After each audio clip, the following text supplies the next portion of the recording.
Okay, think about this simple device for a second. The one on your front door, right now. It protects pretty much everything you value, doesn't it? Your home, your family, all your stuff. For centuries, this has been our go-to guard against the outside world. So let's dive into this little marvel of engineering. We all get the basic idea, right? The right key works, the wrong one doesn't. But why? I mean, what is actually happening inside that tiny metal cylinder that makes it all work? That's the mystery we're going to solve today by taking a look inside the most common lock in the entire world. Because really, that's the best way to think about a lock. It's not some big, dumb, brute force object. It's actually a really elegant, tiny, physical puzzle. And the key is the one and only perfect solution. All right, so let's get inside this puzzle box. We're going to break down the whole system of tiny springs and little bits of metal that stand between, the world and all your belongings. It all starts with two main parts. First, you've got the housing. That's the outer shell, the part that's fixed right into your door. And then, sitting right inside that is the plug. Now that's the part you actually want to turn with your key. The whole game here is to get that plug to rotate freely. So, what's stopping it from turning? Well, it's a series of tiny little obstacles.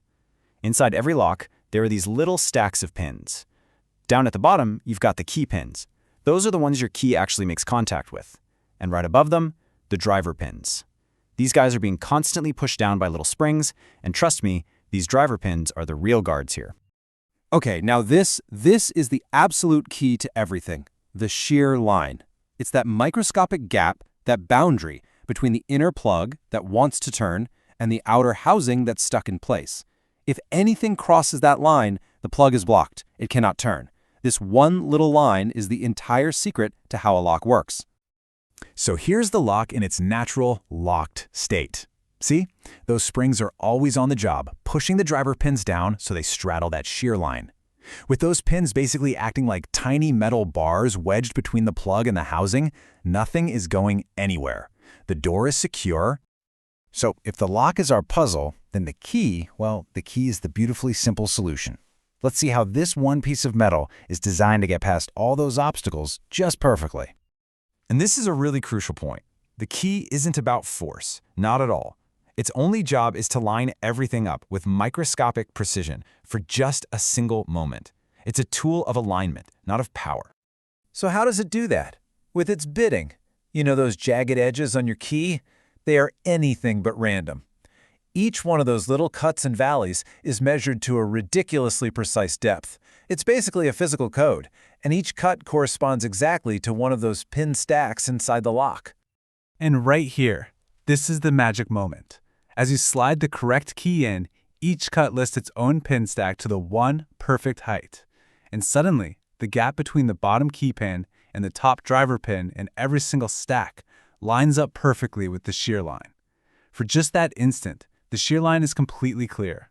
All the driver pins are up in the housing, all the key pins are down in the plug, nothing is blocking the way, and you're free to turn the key.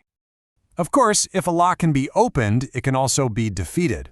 So once you understand how the key is supposed to work, you can start to figure out how someone might get past it without one. First off, why is it so unlikely a random key will work?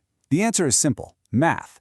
A typical lock might have, say, 5 pins, and each of those pins can be cut to several different heights. The number of possible key shapes multiplies, well, exponentially. It quickly gets into the hundreds of thousands or even millions of possible combinations. So, where does lockpicking fit into all this? It's really just about solving the puzzle, but in a totally different way. The key is like the master password. It aligns all the pins instantly at the same time. A lockpick, on the other hand, is all about slow, delicate, manual labor. It solves the puzzle one pin at a time. Here's how it's done. A little tool called the tension wrench applies just a tiny bit of turning pressure on the plug. Now, because of microscopic imperfections in the metal, one pin will always get stuck or bind at the shear line before the others. The picker can actually feel that binding pin, and then they use a pick to gently nudge it up until they feel a little click. That pin is set. The plug turns a fraction of a millimeter, and the process is repeated for the next pin and the next, until they're all set. You know, when you see it all laid out like this, it's pretty incredible. This basic design has been around since the 1860s, and it is still the most common type of lock in the world. And there's a very, very good reason for that.